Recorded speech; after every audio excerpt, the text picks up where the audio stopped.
Hello and welcome to Health 247. I am your host, Irene Okechukwu, and today we will explore one of the most powerful yet often overlooked tools in the fight against neglected tropical diseases: the role of WASH in ending neglected tropical diseases. Of course, WASH, which has to do with water, sanitation, and hygiene. These are the three elements that can save lives, protect children, and end the circles of diseases and poverty in our community. Today on the show, I have with me Professor Oladele Akagon. I hope I got it clear. He will be shedding more light in the topic. To be part of the show, as usual, you can follow us on our social media handle on official Rapid TV, or you can just sit back and keep watching us on Rapid TV on channel 176. Don't go nowhere, for we'll be right back.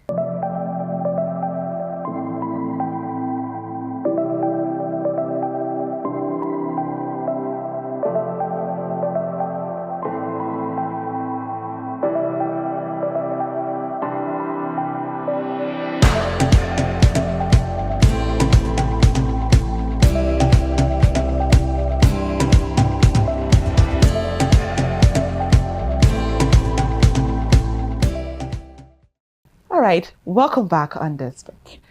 Professor, you're welcome on the program Health 247. Thank you very much for having me. So I want you to meet my audience, or my audience to meet you. Introduce yourself, please. My pleasure. My name is Oladele Akogun. Well, I'm a professor of public health, parasitology. That's a big word. Yeah. It just means worms, pests, and all those things that sometimes cause us inconvenience and disease. I'm a professor in that area. Wow.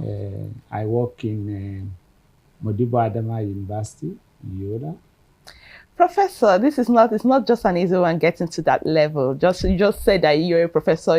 You just mentioned parasite and different things. I think you're a professor in parasites. Anyway, notwithstanding, let's go down the topic. We're going to be talking on the importance of WASH, which people often neglect, especially those who are busy working, even children who often play around. So we are talking about the importance of WASH, which has to do with water sanitation and hygiene in the area of eliminating the neglected tropical disease. So can you explain what WASH stands for and its relevance in the public health? Thank you very much. The WASH is both an action, washing of the hand, and it's also an acronym to mean W for water. Yeah.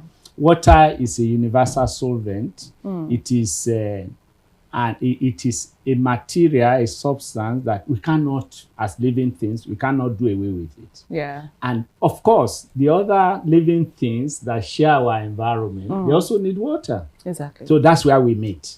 Then sanitation. Sanitation is the maintenance of things like your sewage system, garbage collection in your street, and supply of water. That's sanitation. Of course, hygiene is a behavior thing, a practice. Yeah. You know, washing your hands when you eat, brushing your teeth, oral hygiene.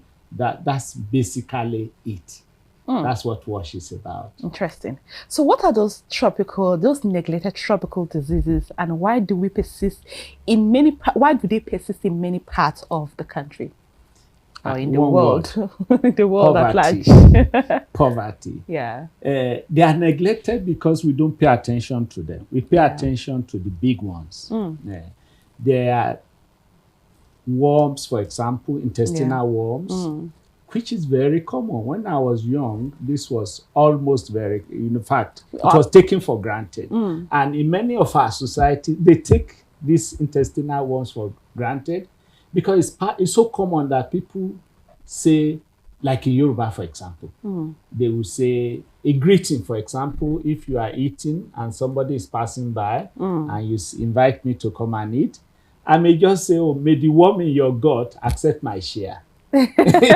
So that tells you how people take it as part of ourselves. And there are elaborate stories around worms. But let's leave worms alone. There is the other one called lymphatic filariasis. don't mind the big word. It's okay, just break it down. elephantiasis. Okay. You've seen people with big legs, Yes. which looks like the leg of an elephant. Exactly. Yes. They call it elephantiasis. It's also neglected, but fortunately for us, it's been put under control. There is one that is very common too, which most of the members of the audience will know, and that is bilharzia. Whoa. The big word is schistosomiasis, but bilharzia is fine. It's the urination of blood. Ooh. When you urinate blood, that's not the same thing as gonorrhea. It's usually common with children up to the age of 12. Really? Yes, they urinate blood. It's got inside water when the certain types of snails, when they go bathing, especially in northern Nigeria. Is it when they drink the water or when they bath? No. When they just go to bathe in the water. The parasite or the germ that causes it penetrates the skin without you noticing it. Wow. It's so painless that you won't notice. Microscopic? Microscopic, yes, wow. Exactly, microscopic. So if ever you go to a pond, look around the pond. If it has some vegetation around it, be cautious. Okay. Those tiny snails, you may see them on that vegetation mingling around. And then they will shed these germs into the water. Children like to play with water, especially water. when it's raining. Very dry. In the north, in the month of April, children go there and they play, and then of course, exposing their skin to these germs, they penetrate, and it passes through all sorts of organs, and it ends up in the liver, and then of course, it ends up with the child urinating blood with urine with blood. So we call it bilharzia. One thing which I need to mention, among the Kilba, a small tribe in Adamawa State, among the Kilba, it's so well known that in those days, it's so common that before you could give your child out, before you could marry, they would secretly ask, has that child urinated blood? Wow. That's how common it is. Wow, wow. But I hope it's treatable. Of course. And it can't kill.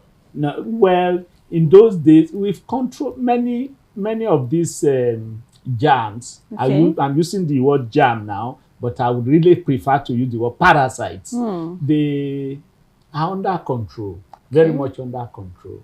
And they are getting reduced because sanitation is increasing, I would say. Hygiene is also increasing. Swimming pools are more common now. Many children would not naturally go to a pond and start swimming like it was in my days when I was in school. It was common. You just run away from home, you find us in the pond. The stream. Honestly, it was fun actually back in the day. Yes, it was. So moving further, how does poor water, sanitation and hygiene contribute to the spread of NTDs? Immensely. Water, as I mentioned earlier, we say it is a universal solvent. I think Fela that said, water no get enemy. Water, you no get enemy. Exactly. Yes. Exactly. Nobody hates it. And it's so powerful. Now, water, you no get enemy. So we go to water to do many things. Many things, fetch it, take it to the home, do our laundry in water, also bath. Cook. Recreation. If we want to picnic, very close to where the water is. All those things are happening. That's us. The germs also like them. That's true. Snails like to be there. Fish likes to be there. Everybody needs water. Exactly. Yes. So the snail is there, is putting his germs inside. We are there. So the water becomes like the midwife, where the man and the parasite, they make contact. That's where they meet. So the quality of the water becomes very important to prevent that contact between us and the germ inside water to be detrimental to us. The water has to be of good quality. It has to be not pond water. It should be water that is safe to use, we say. Water that's safe to use. Water that's safe to use, water that's safe to drink, water that's safe to put on your body, water that's safe for you to have contact. That's the main thing about water and sanitation. Interesting. So, which entities are most strongly linked to wash-related conditions? Like I mentioned, bilharzia, the one which is we get it from, not snails. Snails are the ones that mature the parasite, the germ. Really? It matures inside those tiny snails. The snails itself? Exactly. So they are more like they have to survive inside the snail. And then when they are mature, the snail sheds them out. Just the same way the relationship between malaria parasite and mosquito. Okay. This germ has a similar relationship with snail. Oh. But the snail lives inside water. Interesting. So it sheds them out and they are swimming all over the place. And then we go in there to play, to fetch water, or to just pass. And they seize that opportunity to penetrate the skin, our body. And then the disease begins. That one is a major one. Okay. It's called bilharzia or schistosomiasis, if you check the books. I was actually thinking it's actually dirty water. Wow. Well, the water may be regarded as dirty, pond water. It has to be dirty for the snail to like it. Okay. But if it's too dirty, the snail will die. Okay. But it has to have vegetation is important because the snail is consuming the vegetation, the algae, those green algae that are in the water. Yeah. So if you remove the algae, clean the water, of course, you get rid of the snails. So clean water, as you said, is important. Okay. But not clean in the sense, not dirty in the sense of being turbid. If it's turbid, like you pouring oil, oil being washed into, you will not see those snails. Really? You will not see those snails there. Because the snail won't survive in that type of water with a lot of oil in it. But it will survive where there is food for it. What's that food? Algae. You're actually teaching me, I'm your student here. All right, viewers, we're going to go on a short break. And when we return, we're going to learn more on this topic. So don't go nowhere.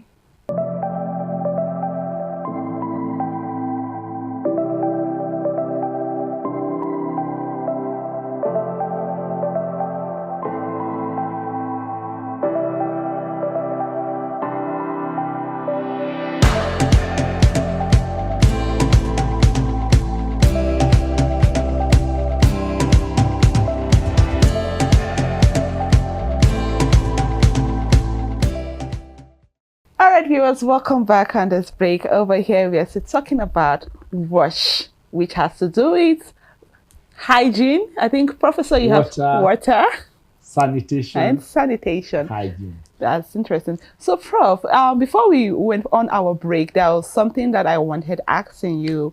I wanted to know those examples of how wash intervention has helped and the entities prevalence in specific communities or the country at large.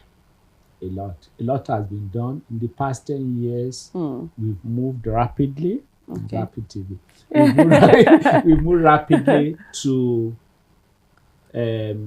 reduce the problem due to these neglected tropical diseases. To the extent that I would say, but don't whisper it too loudly, I would say it is no longer as neglected as it used to be. Before, people are not paying attention to them. Worms, for example.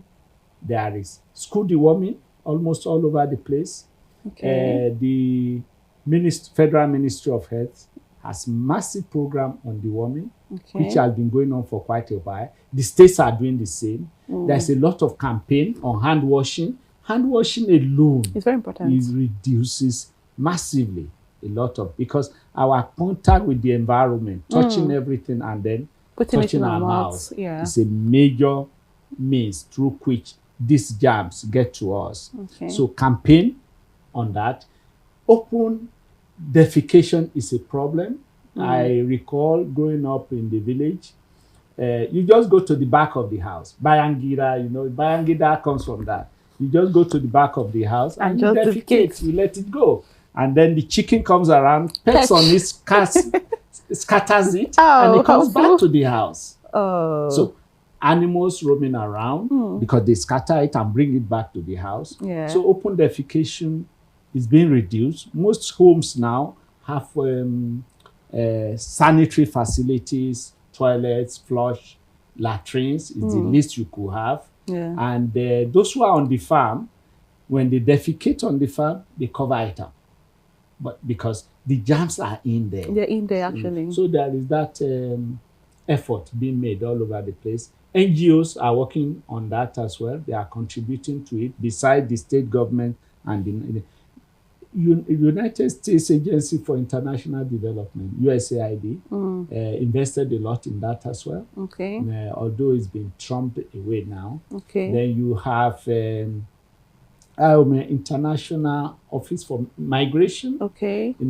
Promoting boreholes, water, wells all over the place. And then there is this VIP latrine. That they do on the streets. Yes, okay. VIP latrine, very common now, even in many local governments. But they could do a lot more, especially at the local government level. I was thinking, what about the stagnant water? Because this is rainy season, and probably there are some drainage systems that are not really working, especially when there's flooding. You just see how water will just cluster around, and the river will be very dirty. All the waste will just, be there. Even some of our, I think some of those manholes that used to allow water to pass, and you see that you'll be perceiving kind of the stench from the suck away. Yeah. Come that. I don't know. It's a big problem. It's a big problem. We are talking of sewage now, the disposal of sewage. That really is the sanitation aspect. Okay. And many local governments are charged with that, cleaning. But during the rains now, as you will see, stagnant water that cannot flow is a breeding site for many agents of diseases, particularly the snails that I just mentioned. Yeah. Besides malaria parasites, which mosquitoes breed inside and then use it to breed their eggs and then circulate it. Yes, it's a problem. There should be no stagnant water, except if that stagnant water is for a particular purpose. Okay. And that means it should be clean for that purpose. Otherwise, water should flow to where it should be treated. So, but what are those challenges that the main challenges in coordinating hand wash and NTD programs? Mainly money. I'm sure you are It's always expecting the normal that. You are expecting funding. We're in Nigeria, so it's very possible. Funding is the first thing. Yeah. It's a challenge. Okay. But when the fund is available, it has to be properly used, even if it's small. Okay. Happily for us, we have, the organizations I know, they are doing a lot in using the little funds that we have properly, but it's still a challenge because it's limited. The other challenge that I will really pinpoint is local government effort. Okay. Because it's a community issue. It's a community issue, yeah. Yes. It's not so much of a federal issue. It's a community issue. Whether people defecate behind the house, open defecation. Whether they have latrine. These are the challenges. Behavior is another one. Yeah. People got so used, I don't know whether that's still happening now, to certain attitude to death that it promotes neglected tropical diseases. The attitude of people to death. Okay. When people are aware that this place is dirty, that's number one control. Okay. But when they are unaware that this is dirt, because being aware means you want to get rid of it. Get rid of it, yes. But when you are not aware that this is dirty, then there is a problem. Yeah. Food handlers, for example, when you go to the slum areas, streets, and they like roasting maize by the roadside, corn by the roadside. In those days, the local government will insist you must have a cage. Yes, where you put it and the buyer can still see it and pick it. Pick it. Not expose it to the elements. Cars are passing, raising dust and putting the eggs of these worms on your corn, on your plantain. So these are issues. So education. Even the hand they even used to serve the person. That's another one. That's another one. That's another one. The hand is a major means of transfer of these neglected tropical diseases from one person to the other. I shake hands with you, I touch everything, and then I just pick my maize and I eat it or sell it to you. You just pinpointed it. These are the main challenges. There was something that I wanted to ask initially before we delve into this particular one. Yeah. You were mentioning that snails actually habitate some of these tropical, those gems. Is it a snail that we eat? No. Okay, I wanted People you always to- ask me this If question. not, I said I will not eat snail again. No. Please enjoy your snail. Okay. You have, in fact, the snail is quite good. Okay. We have a different name for those snails. Okay. These giant African snails. Are they the ones that habitate the gems? No. Okay, they're not the ones. Completely no. Okay, which? I will quickly describe those ones you should be. We call them snails. Maybe we should give them another name.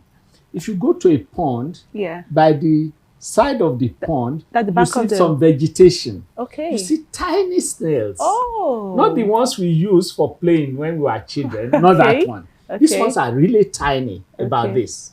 But they have shells. They have shells. Are they round they're round? You just got it. Looks Yeah. like you've seen them. I'm They are saying- round. We have a name for it. It's like a wheel. Yeah. That's dangerous. It's called biofalaria if I should teach you some biology. Yeah, go ahead. Biofalaria. That one actually is a major culprit in harboring these germs. When you see it, be careful. There are other ones that are really tiny, tinier than tiny, that okay. one. And it has at the apex is globose. It's roundish. Roundish. It's roundish. And then there is the third one, which at the end it tapers almost like an arrow. Those three types of snails. are Does the it also issue. have shell too? They all have shells. You say it tapers. It tapers at the tail end. But these are tiny. That's very tiny. Yeah, I wish I. And they're not edible. No. You can't eat them. They are not even as big as what's this one that we eat? This periwinkle. Periwinkles. They are not. They are okay. not as big as periwinkles. Oh, wow. You won't get anything to eat there, That's and like- there are not as many as periwinkles that you could cook and eat. It will be a waste of time to even think of eating them. Actually, when people go to the river or they go to the bank of the river, they see snails. Maybe they want to go and see if they can get snail. When they see anything seafood, they'll just pack everything and put. Yeah, And but they sort them out. Yeah, they sort them out. But sometimes some of them are not even aware that some of those snails are not edible. It's not about eating them. It's not about eating them. It's about having contact With them. Because remember, it's not the snake. The snake is also a victim of the germ. Oh, wow. Yes, the snail harbors the germ. It matures inside the snail, makes the snail sick. Then the snail pushes it out when it's mature. When it's mature. It is that germ that the snail pushes out that is our problem, not the snail. Oh, well, we are done with the snails. So moving further, so what role does community play in hygiene education, especially in the area of preventing these NTDs? I know that we have been saying that it's not just federal government, the community needs to be involved. So what do you think the community can play, the role they can play in order to eliminate these NTDs? Beautiful. Yeah. The first role, let's look at what community has. Okay. The community has the school, the community has the houses, Yeah. the community also has a control of behavior. Let's start with the school. Children in school need to be told about washing your hands before you eat, which is a natural habit that we have. Yeah. And I like that. It's a cultural habit of most Nigerians. It's inborn. But we should take it beyond when we want to eat. Washing hands should be as often you go to toilet, wash your hand. You're out of toilet, go to wash your hands. Wash your hands. Every time, wash your hands. What does sanitize your hands? Sanitization is good, but I'm looking at typical communities where they have water, but they don't have sanitizer. If you have sanitizer, beautiful. But please wash your hands, because the palm of the hand, you don't see them, they are microscopic. Yeah. It's through which we pass it from one person to the other. Okay. Education is important. The way the houses are built is important. In my village, the village here decided everybody must have a latrine, and I was very happy with that decision. Those who could not afford, they combined two houses, you have a common latrine. That is a major advantage. So in conclusion, What more needs to be done by government, donors, and the communities to eliminate NTDs through WASH? Continue to do what you're doing. That is good. Washing hands, making sure we build more latrines. No open defecation, not in this age. Okay. People should just not defecate in the streets or behind the house. Okay. There must be a latrine if you cannot afford a typical toilet that is run with water. So what of those who do not have latrines and they're in the village? They go to the farm. They say, after all, this is more like a kind of fertilizer to their farm produce. Well, I would not say you defecate in the open under the tree like we used to do in those days. Yeah. Dig something and cover it. Cover it up. I can't remember the part in the Bible where Moses, who I call the first public health practitioner, he told the Israelites that when they go to defecate, they dig, put it there, and cover it up. That was 5,000 years before Christ. Okay. David gave that instruction. That's what I would say they should do. So, in other words, what are your final advice to our audience, especially those who are watching home? My advice is that if you can't do anything, please wash your hands. Okay. That would be my advice. Okay. If you can't do anything, if you are weak, just wash your hands. Make sure your hands are clean each time. All right.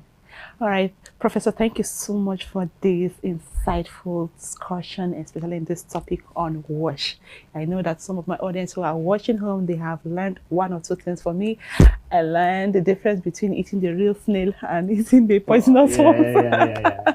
Thank you so much for honoring this, being part of our program here on Health 247. Thank you very much. I think I should eat snail this afternoon. Oh, wow. Thank you.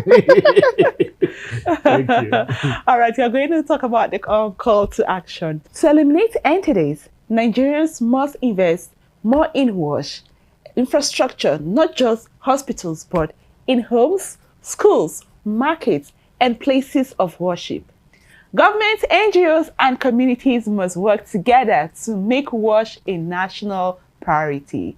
In conclusion, the fight against neglected tropical diseases is not just a medical challenge. It is a water, sanitation, and hygiene challenge. With clean water, safe toilets, and proper hygiene, we can eliminate NTDs and build a healthier Nigeria.